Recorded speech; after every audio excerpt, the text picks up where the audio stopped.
যখন পুরো পৃথিবীকে প্রকম্পিত করা হবে মারাত্মকভাবে।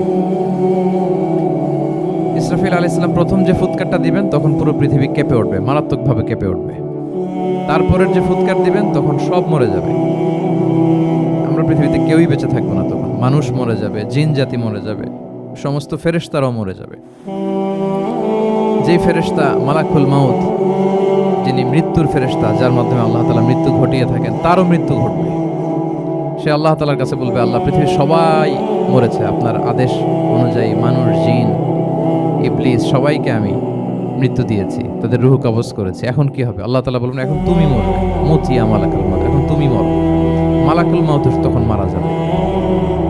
এত ভয়ঙ্কর একটা চিৎকার দিয়ে মালাকুল মাউত জগৎ থেকে বিদায় নেবে।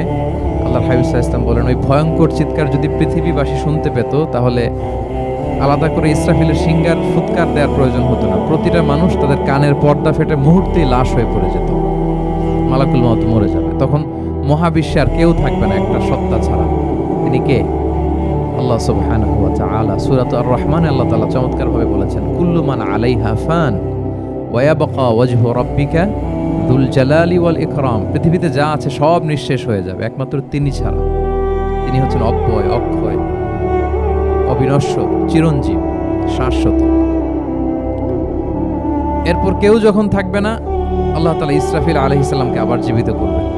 তখন তিনি সর্বশেষ হুইসেলটা দিবেন, আবার জীবিত হয়ে তিনি লাস্ট 3 নাম্বার হুইসেলটা দিবেন।